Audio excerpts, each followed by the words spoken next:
Hi, everyone. Thanks for joining us, and welcome to the World City 2021 panel on bringing the party back. I'm Chris Michael. I'm an international news and series editor and host of the Reverberate podcast at The Guardian. As we all know, 2020 was the year the party died. The pandemic raged. Nightclub and bar owners in cities around the world were forced to shutter their doors, many of them, as we know, sadly, forever. And performing artists, musicians, and DJs were relegated, like everybody else, to their homes, as well as, in some cases, to virtual appearances. Meanwhile, all the people who would normally be going to parties, like everybody else, stayed home and watched Netflix. However, in 2021, things are starting to open up again. And so we wanted to gather a panel today to discuss what nightclub and bar owners, as well as musicians, performing artists, and their allies in politics as well, are doing to revive the city's party life and, crucially, its economy. So we want to talk a little bit about what lessons we've learned over the last year of essentially calamity, and what are the creative ways in which artists and urban leaders and nightlife conveners can reinvigorate nightlife in years ahead. To discuss it, we have here today a great panel: NIARA Sterling, a DJ from New York City; SACHSE, head of operations at the Berlin Club Commission; and ADEM HOLNESS, music curator at the Horneman Museum and relationship manager for music at London Arts Council. Welcome, everyone. Thank you. Hello. Thanks for having us. Let's go back to March 2020. Just put yourself in that mind frame. Tell me where you were when everything collapsed, and what happened to the nightlife in your city as a result of the ensuing lockdowns. I'll go first. Sure. So I was in New York, and I had a whole bunch of gigs lined up that I was actually really excited for. And my last gig was at one of my favorite venues, Public Records. And that weekend, I was gonna finally DJ for Erykah Badu, and I was so excited. And then lockdown came. So I was disappointed, because I felt like, oh my God, finally, and then everything shut down. And me and my peers were kind of freaking out because a lot of us were just 2020 is our year. We're really going to take off. We're going to do all these great things. So it really hit a lot of us super hard.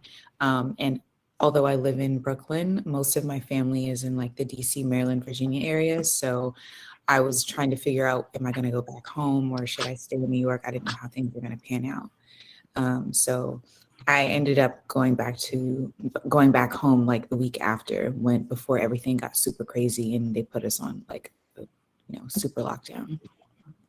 Right. Kai, what about you?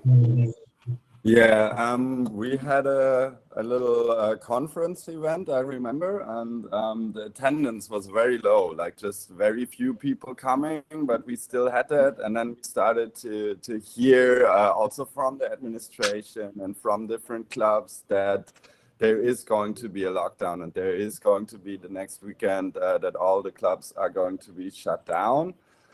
So yeah, we started gathering and we started thinking of what can we do? What do we have to do? Because we knew right from the beginning that this whole situation will be, especially economically, very challenging for the whole club scene.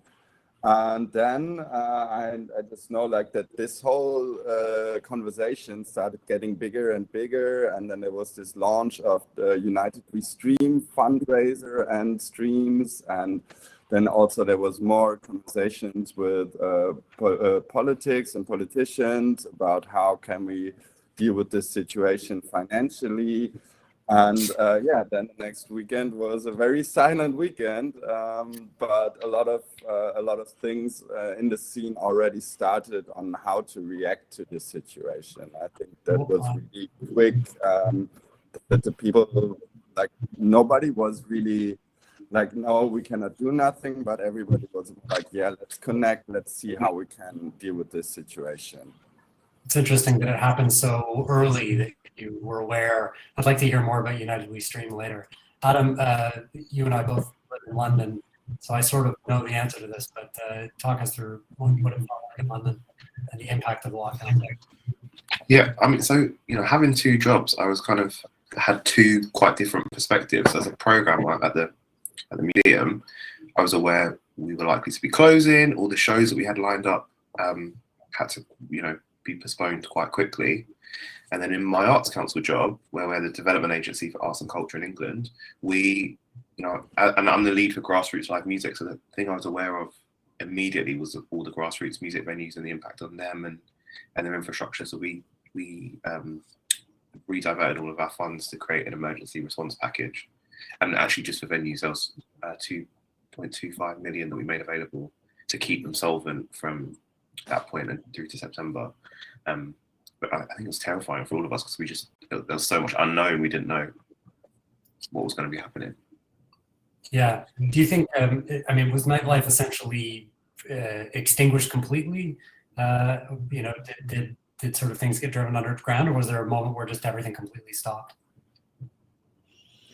In London, it definitely felt like it stopped. You know, there are a few, you know, there's like Queer House Party that was happening on Zoom. There was stuff that started to crop up online, but yeah, straight away, it definitely was silent for us. Mm. Yeah, I feel like in same. New York, it was silent too. It was silent for a good while until people got a grasp of like, you know, what was going to kind of happen. And like, I know for everybody in nightlife, it definitely was quiet. Like, but we also just decided to do like live streams to support a lot of the venues that we wanted to keep open. Some survived, some didn't, which was really, really sad. And then a lot of DJs and performers, you know, whether you were established or not, I think that, you know, the virtual world was just a great way to establish, you know, your sound. And a lot of DJs, I feel like, have really just like propelled from that. Some people have been able to take their party from virtual to like in real life now, and they have a whole new community of people, you know, and they continue to still live stream for the people that can't be in New York. But I felt like there was a real sense of community once we all kind of figured out like how we could maneuver. And then also from that, a lot of underground parties started happening. And even now there's still a lot of DIY warehouse parties kind of happening. And I keep hearing a lot of people say it kind of feels like old school New York, you know, having that raw, like those, you know, those parties without so many rules. And of course now venues also, the budgets are different because, you know, they're trying to get themselves out of the red. So I think people are getting a lot more creative in just having parties for fun and trying to figure out different ways to sustain themselves. Because I feel like a lot of us that were just relying solely on our gigs have found other outlets to like, and other streams of, you know, making money. So there's less pressure on like, I need this gig to pop off. I need these people to come. I need to make this money. So I feel like it's a lot more fun. And I think, and like I said, I feel a real sense of community, everybody trying to work together to make sure that we're all good, the venues and the artists as well. It'd be great to hear a little bit more from you later about sort of specifically what those outlets are. Kai, Berlin is, and I don't want to offend Adam or NIARA, arguably the global capital of clubbing. Do you want to just tell us a little bit about the Berlin Club Commission and why you exist? Yeah, the Berlin Club Commission, we are the association of the club operators, event organizers, and collectives. Basically, we have only over 300 members. And yeah, Berlin Club Commission exists for 20 years now. We have our big anniversary this year. And yeah, we do projects for the Berlin Senate, as well as articulate the interest of the club scene towards politicians and the administration, basically. And do you find that sort of collective lobbying became stronger as a result of the pandemic? I've seen in some cities, the pandemic essentially encouraged some nightlife owners to band together in order to present a unified front. Is that the experience you've seen in Berlin? Definitely, I would say so, yes. And it was definitely very important that we also had this unified voice and that we could articulate our situation, which was very special, of course, with the lockdown and very new. And we had like a very good situation that also the politicians listened to us and that they also adjusted the funding programs, the relief programs that were in place, and they adjusted it to the needs that the club scene had. So it was very good to have that, and yeah, definitely. Adam, do you feel this sort of similar experience in terms of people coming together as a result of all this? Maybe you could just tell us a bit about what this sort of 696 festival is at the Horniman, and you know how you know the challenge of sort of providing inclusive public space as a result of the pandemic. Yeah, I mean, the pandemic's, in the context of the pandemic, it's really interesting that all of us have been pushed out of spaces to party and to celebrate and to dance and enjoy music. 696 at the Horniman is a response to the way that specifically Black British music historically has been pushed out of public space anyway. You know, one of the challenges actually of the pandemic was us doing a lot of this work to welcome the Horniman, the museum I work in, our local music scene, into the building. So for us to then shut doors was particularly tough. But yeah, 696 takes its name from a Metropolitan Police risk assessment form that for about 10 years made it harder for event organisers and venues to put on Black live music. And it's about the museum taking responsibility for saying, not only is it time for us to welcome Black British music into public space, but to say that we have a responsibility to celebrate and to platform it. I'd like to talk a little bit about ways that you've seen or ideas that you've had about how to revive nightlife. You talked about it sort of coming together. Kai, the Berlin Club Commission has been part of a cohort that developed a global nighttime recovery plan. Could you tell us what that group is and what its main recommendations are? Yeah, I mean, it's first of all just coming together, like with all these online calls. That's also a thing. This digital media was way more important when the lockdown started, and these online calls and coming together online has certain possibilities with it. So one of that was that our spokesperson launched this global nighttime recovery plan and was networking with nightlife advocates from all over the globe to see what we can do and how we can deal with that situation. And that has different parts. Like for us, we very quickly, I think in May or June 2020, had the opportunities to open with regulations for open air events. That was with distancing and other measures in place. But we could learn from these experiences and from these concepts. Other things is like being in regular contact with the club operators, with the scene, also gathering data and analyzing the situation and like just to be stronger advocates for the club scene. And like this was a experience exchange and best practice exchange, I would say. And yeah, I think different places in the world had different opportunities to deal with the situation, and especially like digital media brought a lot of opportunities, and also open air events brought a lot of opportunities because they are safer in the light of this virus. I'd love to hear sort of specific things that you guys have seen that you found useful. NIARA, you mentioned virtual spaces. Were there any specific resources that you or your peers found particularly useful during the lockdown? And I guess, how did the whole sort of virtual model feel? Do you think we can have a hybrid virtual in-person thing going forward? Is that even something we want? Yeah, I've seen a lot of different cool things. I know like House of Yes, they were creating like a virtual world. And so it was kind of like House of Yes, but like virtually, and you could experience like this 3D feel from home, which I thought was really cool. But in my opinion, like nothing beats being able to just like be with my crowd, be with my people, reading a room, and feeling the music. I was one of those people who did not like virtual. I was using Twitch. I thought it was a great way to expand globally, just like having people from like Brazil and Germany, like all these different places, being able to hear my sound, which normally wouldn't happen if I'm just DJing in a club room in New York. But with that, it's been just like trying to rebuild something that I had already been doing for 4 years, running hard in New York. So I took it very hard, and I also just am very connected with my community. I can go to the party and I can like name people, you know what I mean? I have real relationships outside of the club room. So I think being separated, I truly did have a sense of anxiety, and I was trying to think of ways, how can I stay connected with my community outside of just doing virtual gigs? So one thing that unique to me, I used to make incense. And so I would like burn my incense at the parties, just like kind of creating more of a customized experience. And I would sometimes give them out as like party favors at the end of the night, stuff like that.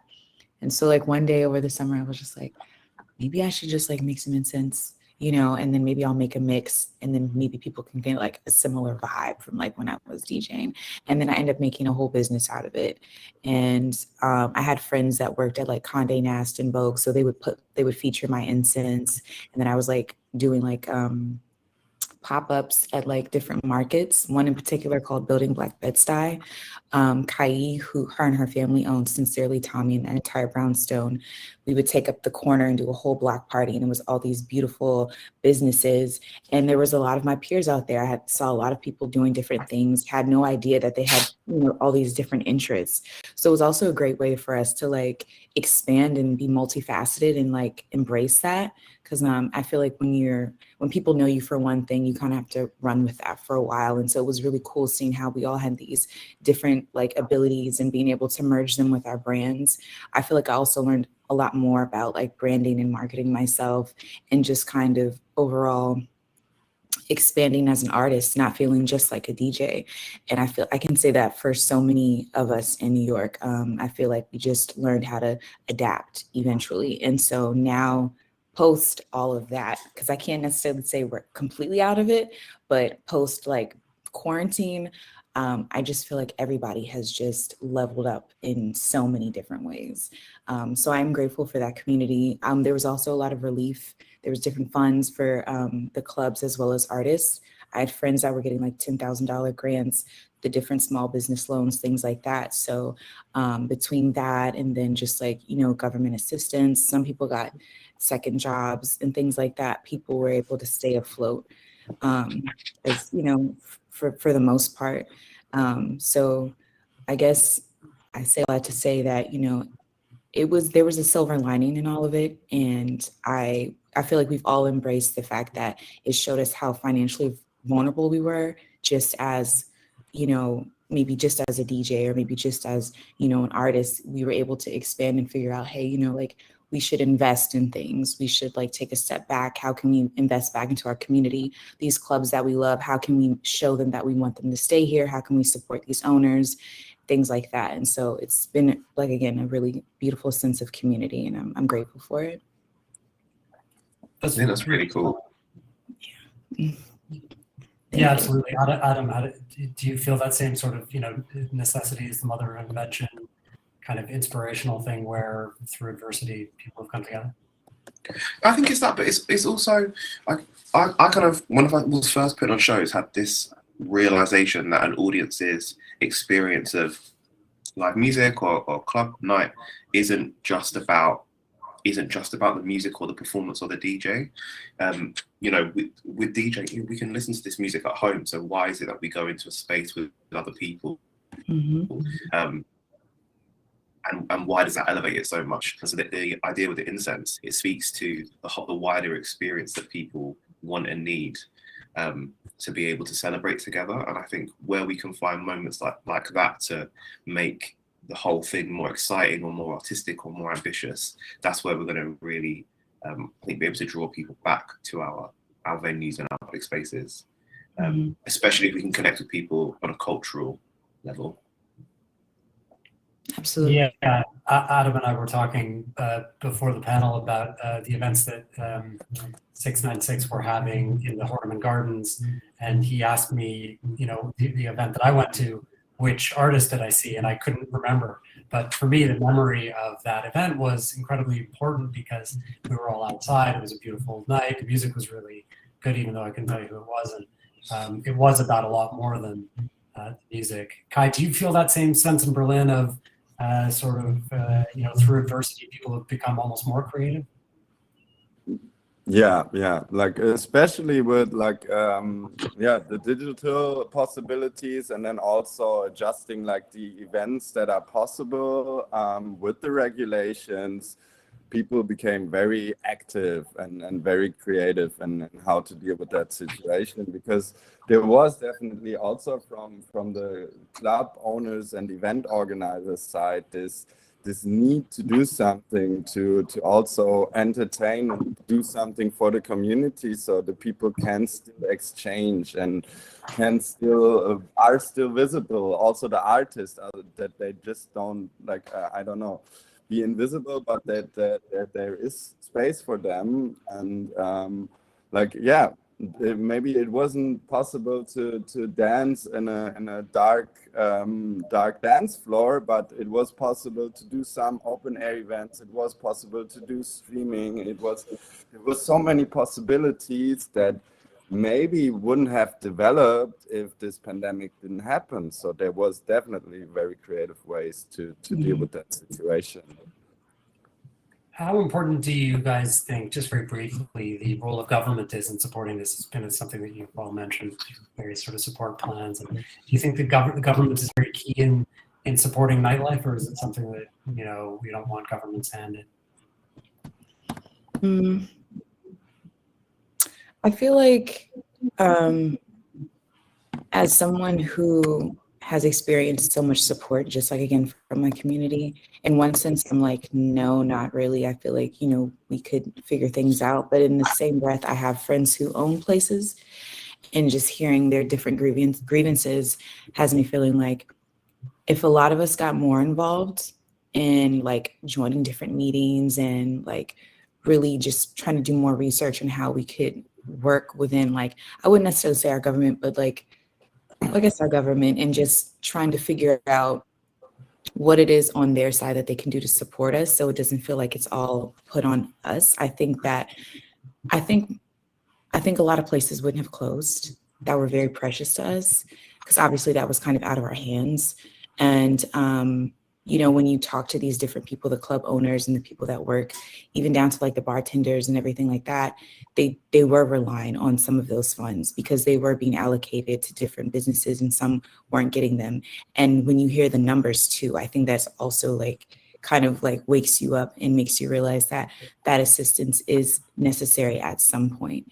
The thing is that a lot of us aren't as literate in that department. And so I think it would take time. I think, as we have more of these conversations and listening to other people that have different roles, I think we'll be able to have like a broader insight on like how we can how we can do our part to like contribute and figure out how we can get a little bit more government assistance. I feel like in New York, because it's such a major part of just like our ecosystem, just like nightlife, like people come here to have a great time.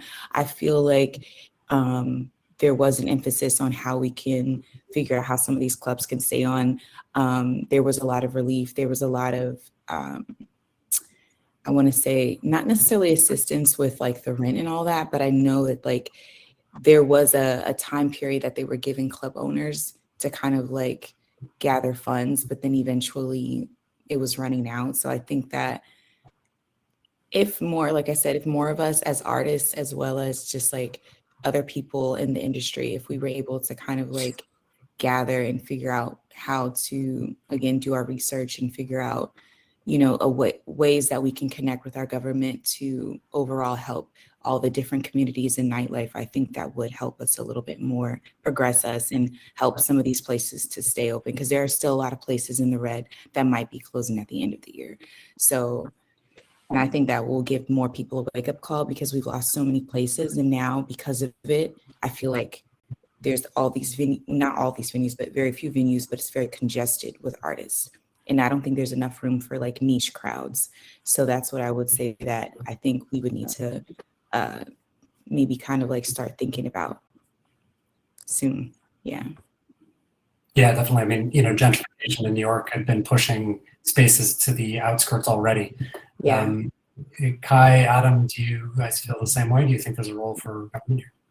I think all of the cities that we come from, like London, New York, and Berlin, we all have these problems that, especially like grassroots-based venues, are having a hard time to survive, and not only due to COVID, but also due to gentrification, due to how the cities are changing. And on the other hand, the cities are profiting from the nightlife, from the cultural diversity in those cities. So I think there is definitely a need to support these structures and make them, enable them to survive in these times. And I think therefore we need it. But yeah, not to be dependent and reliant on the government, but just to be able to maintain this culture.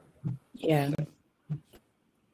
I think one thing I thought about as you were saying that is like, maybe considering some places historic, and treating it like that, because it is, like a lot of these places where all these artists that we love, when you think about Louis Vega and all these people, this is where they came up, and it is very much a part of our history. So I think like, even if it was looked at in that sense, I think that maybe it would help us, and it would help artists overall, because that insecurity that I feel like so much of us have experienced, I feel like if it were to happen again, God forbid, I feel like we would know how to move. But I think that having that assistance, I think would at least settle us a little bit, knowing that like, hey, we'll come out of this and we'll have somewhere to be. Because a lot of us, I felt like, were scattered and didn't have homes, didn't have residencies, didn't have places to go to.